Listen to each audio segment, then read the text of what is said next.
Ito pala yung ano natin mga sir, ito yung abono natin, no. Yan.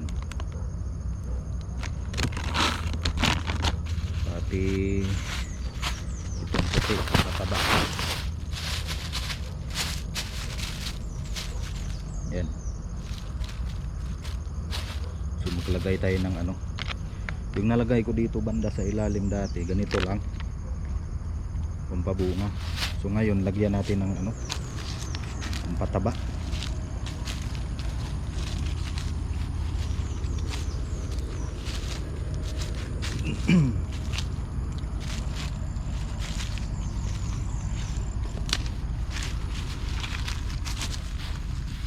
Ay, isa na yung puno dito. Yung meron kasing ano dito, oh, may bato.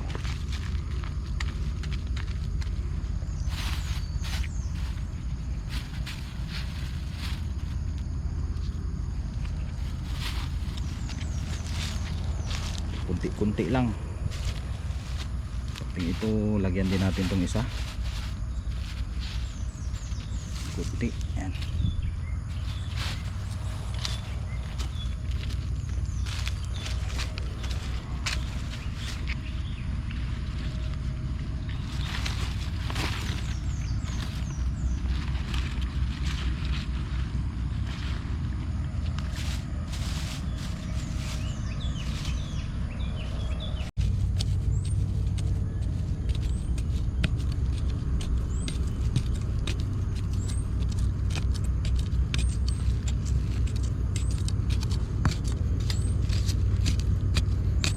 Bagong ano to, bagong tanim.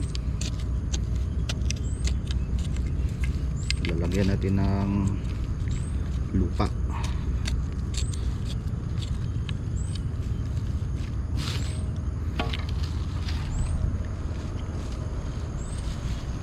Doon tayo banda sa ano, sa ilalim muna.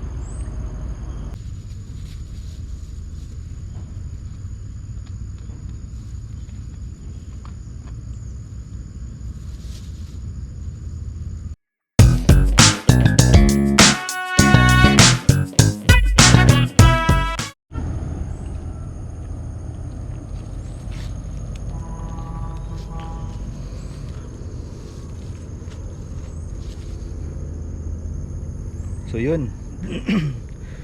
Panibagong araw na naman to mga sir. Panibagong araw, panibagong video na ating gagawin. So maraming ano pala, maraming salamat pala doon sa patuloy na sumusuporta dito sa ating maliit na channel, no.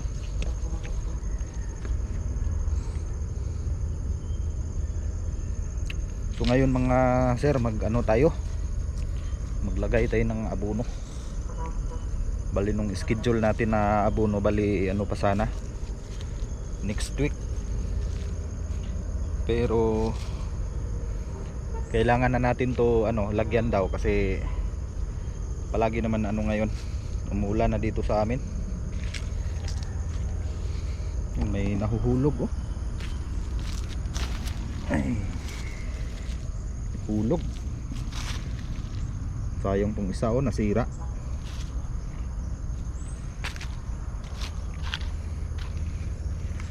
Hindi to nahulog, lalaki pa sana to. Pwede pa yan. Yung mga ano mga sir, yung mga nahuhulog, pag ano, abutin pa to ng mga next week, pwede pa natin ito mabinta kasi hindi naman yan masisira agad yung sayote. Grabe, oh, gumagapang na yung iba, oh. Mamaya lalagyan natin to ng ano, kahoy.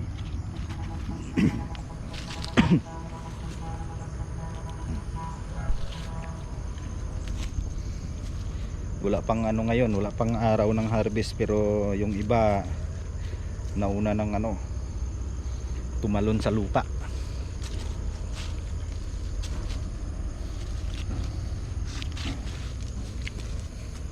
Nilagay tayo ng ano, abono. Yung ilagay natin na abono mga sir, ganun pa rin tulad ng dati. Naglagay tayo ng pampataba at saka pampabunga daw. Yun yung sabi ni Irpat sa atin. Pero yung mga banda dyan sa ilalim, nalagyan ko na yan. Nalagyan ko na yung iba kasi may ano ako, may tira-tira akong abono. Yan, sana ano, sana palagi nang mag-ano ba, magulan para mabuhay naman tong ano, mga tanim natin.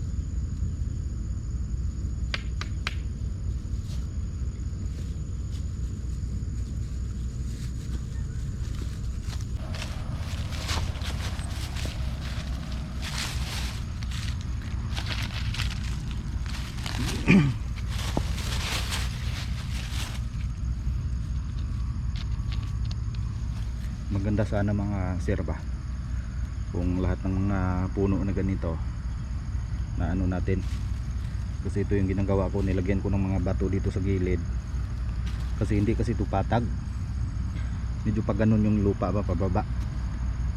Nilagyan natin ng mga bato sa gilid yung iba, ganun yung ano natin, plano natin gawin sa lahat ng mga puno dito. Lalagyan natin ng ano, tapos lagyan ng lupa. Pag may lupa na, hindi na tayo magano, mahirapan mag-abuno. Ilagay na lang natin sa gilid.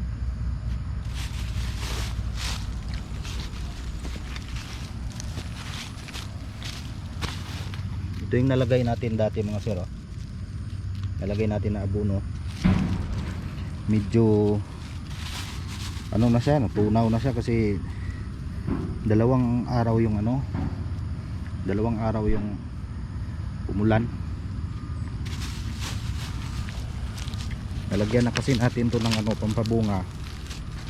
Ngayon pampataba na lang yung ilagay natin para makabawi-bawi naman yung ano, kabawi-bawi naman yung mga puno ng sayuti sa init. Nang hinayang ako dito banda mga sir kasi dito talaga yung ano, pinaka maraming bunga, pati doon sa pinakataas doon yung maraming bunga. Ngayon nasira sa init. Pero may mga nagsulputan ng mga sir, oh. Yan, may mga nagsulputan na bagong tubo. Yan naman yung ano, kailangan natin lagyan ng abono. Buti nga ngayon mga sir, nag ano na, simula ng mga last week siguro, nagsimula ng ano, umulan dito nung mga May 15, no? Medyo naka ano na, naka luwag-luwag na yung sayuti natin dahil nadidiligan.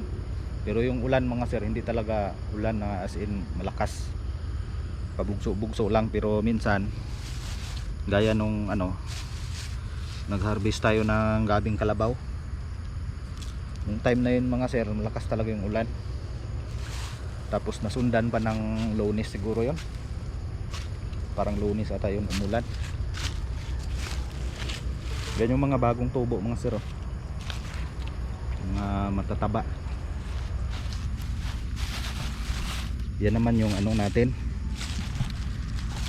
itong mga matataba na, itong mga matataba na galamay mga sir, ito naman yung hahabulin natin ng abono para maganda yung bunga. Yan, dito may mga ilang puno lang na ano, nabuhay, mabilang lang yung mga puno. Pero may ano ako mga sir, may mga bago akong tinanim dito. May mga bakante pa nga din, eh. May mga bakante na kailangan natin taniman. Yan, umakyat dito. Yan.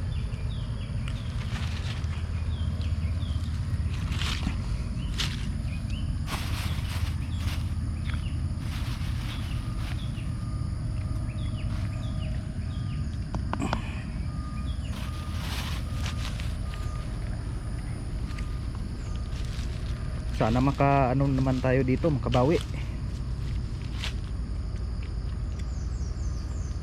Patay talaga oh.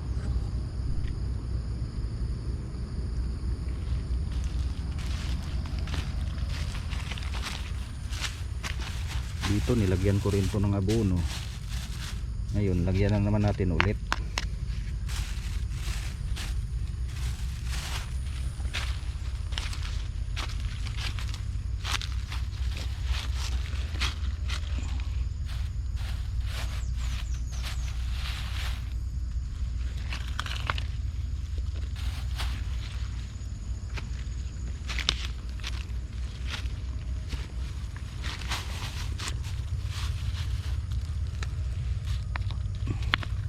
Patay oh.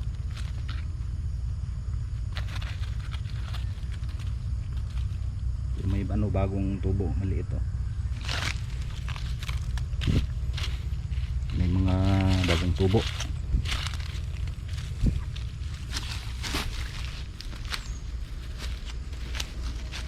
Ito yung sayang, kapal. Pero tingnan ninyo oh, patay.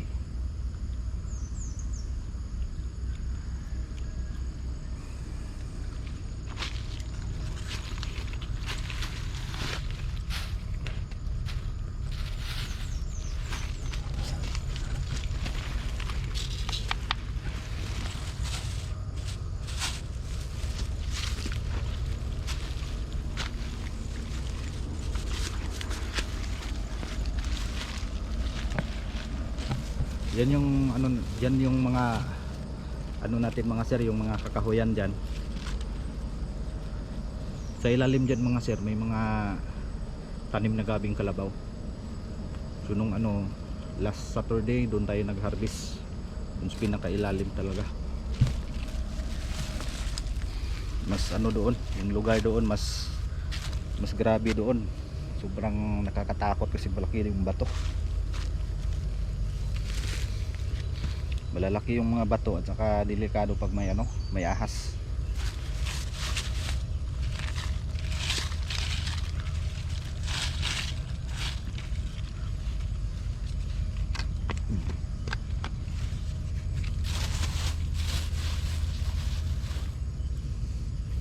Mga sir, tingnan niyo yung ugat ng ano mga sir, ugat ng sayote. Yan oh. Ganito kalaki yung ugat niya oh.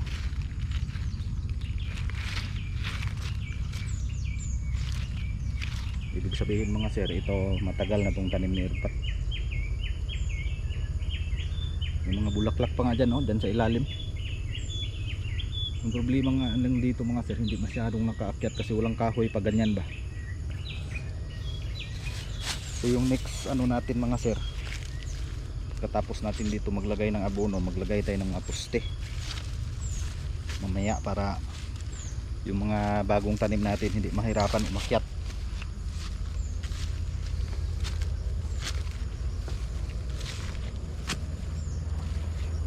Yan, gaya nito oh. Yun.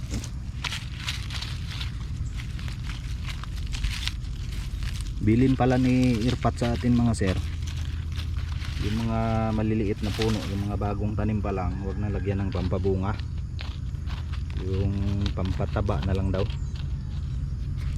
para hindi ano ba, hindi mabigla yung bunga o puno. Yun yung turo ni Irpat sa atin. Ilang puno na lang dito.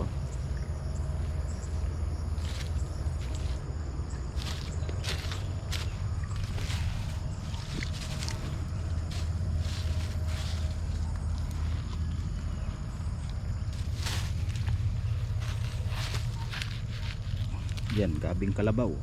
Oh. May ano to, may laman.